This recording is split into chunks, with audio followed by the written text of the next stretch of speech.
used it, I would have let you know that NaNoWrimo this year is going to be sponsored by Pro Writing Aid. Because after everything I just said, NaNoWrimo had the cojones, allegedly, in my opinion, to put out this statement. What is NaNoWrimo's positions on artificial intelligence? That to categorically condemn AI would be to ignore classist and ableist issues surrounding the use of the technology, and that questions around the use of AI tie to questions around privilege. When the financial ability to engage a human for feedback and review assumes a level of privilege that not all community members possess. So anyways, not all brains have the same abilities, and not all writers function at the same level of education or proficiency in the language in which they are writing. Some brains and ability levels require outside help or accommodations to achieve certain goals. A wealth of reasons why individuals can't see the issues in their writing without help. Now, this sentence, to me, is actually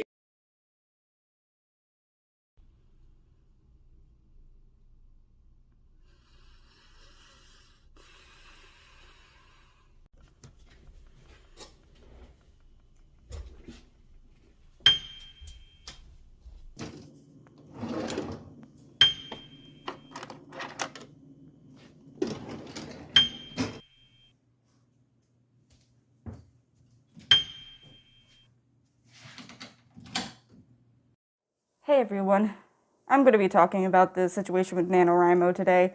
I'm really ticked off about it. I apologize if I sound not great in this video. Fall has fallen upon us, and my allergies and immune system is unhappy about it. Anyways, back on subject. If you don't know, NaNoWrimo is National Novel Writing Month. It is a creative writing challenge in which people try to write a whole novel or 50,000 words within the month of November. This is ran by a nonprofit organization that has been getting themselves into hot water recently and ticking everyone off. They said in a statement a few days ago that it is wrong to criticize these writers for using AI software to write their stories. In the statement, they did not necessarily say which type of AI, but based on their wording, it's very much speculated that they were talking about generative AI that would create the story for you, opposed to something like Grammarly, Google Docs, and words like spell check, because nobody has an issue with people using Grammarly or spell check unless you are in the academia space, which is fair. They said that it is classist, ableist, and discriminatory to prevent writers from using these tools because not everyone has the ability to hire help to better their story, and that disabled people sometimes do not have the capability to see the problems in their manuscript. As a blind and multi-disabled person, I find this incredibly offensive and a really dumb point.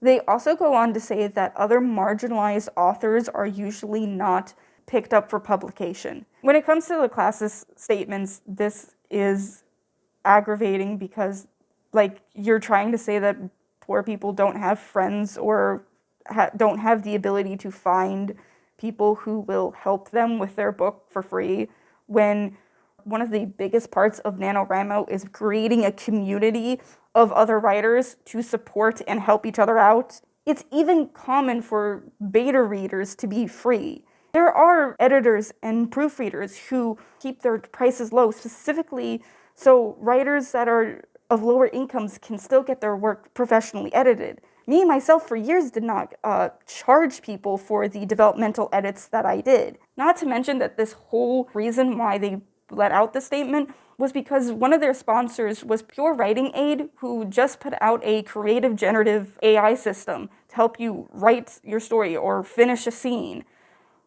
And they're trying to say that this is more accessible than an actual editor, an actual human being that you can talk to and help you with your problems, besides a dumb software that, by the way, costs over $300 a year to use.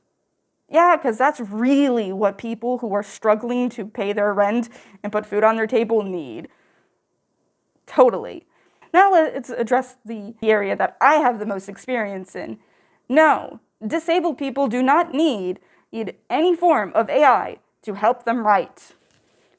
I know multiple blind authors. I know multiple people with autism, intellectual disabilities, loss of ability to move their hands. These are struggles, but there are accommodations that we have found to help us continue writing our stories. You have seen a lot of the accessible technology that I have shown on this channel. Screen readers such as JAWS and Narrator for Windows, Orca for Linux, TalkBack for Android, and VoiceOver for Apple. All three, Narrator, VoiceOver, and TalkBack, come built into the system and built into the device that you have. If you have any Android phone, you have TalkBack. If you have any Apple device, you have VoiceOver. If you have any Windows device, you have Narrator. There's Dragon Dictation, which yes is very expensive, but almost every typing app nowadays has a dictation setting. Word, or Google Docs, Samsung Note, Papers from Apple. These all have dictation software. There's Braille displays. These devices, although expensive, are one of the best things for blind and specifically for blind deaf people. There are many different types of modified keyboards. And while I was at the School for the Blind, there was a person who had lost the ability to move his fingers and flex his wrist from severe arthritis. And they were teaching him how to type by using two large buttons to use Morse code. For people who have significant movement impairments, there's eye tracking software so people can point to letters on the screen and type. For conditions such as cerebral palsy, muscular dystrophy, being quadriplegic, in no conceivable way is AI a more accessible tool than the things made by disabled people for disabled people. And not to mention, like, do you even know if Pure Writing Aid is screen reader accessible?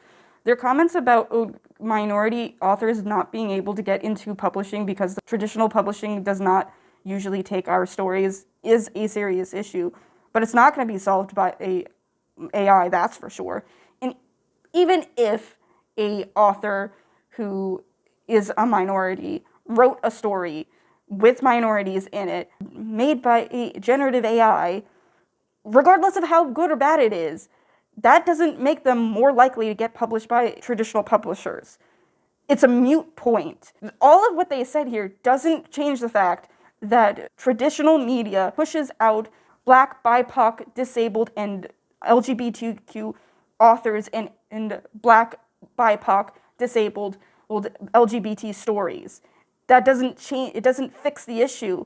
And for sure, if we were to all use JAP-PTT, that would lower our credibility even more and make even more discrimination happen in the publishing industry against us.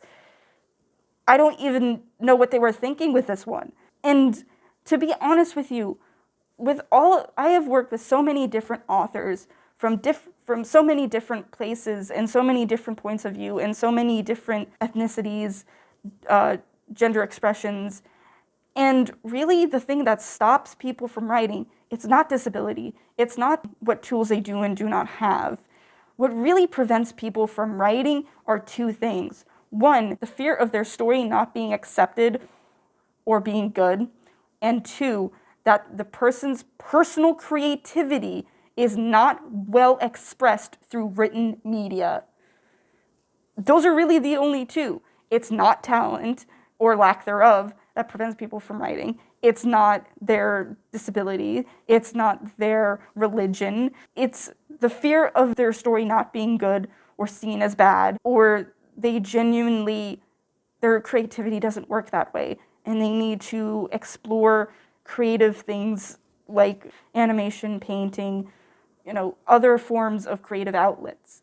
The writing community is vast and supportive and has so many good people in it and so many people who are willing to help you wherever you're at. And this is a pathetic reduction of what we are. At the time of me making this video, they have taken down the statement that they originally posted, and they put a very weak apology that basically said that there was confusion about what we meant, and it was, sorry, our statement seems so random. And that wasn't the problem. The thing that I find the most frustrating about this article was the fact that when I went to source the link from multiple videos that I had listened to, NaNoWrimo used the same link that they originally did for their original post. It's trying to erase this event altogether and seeming like that's not what happened. Like, I just feel like that's really, really scummy on their part to try to hide it in this way. And there would be no real conceivable reason that I could think of that they would use the exact same link from their original statement. And it really wasn't an apology. Like, they tried to make it an apology, but it really wasn't an apology. That's all I have to say for this one. Thanks for watching. I don't feel like running away from the camera today, so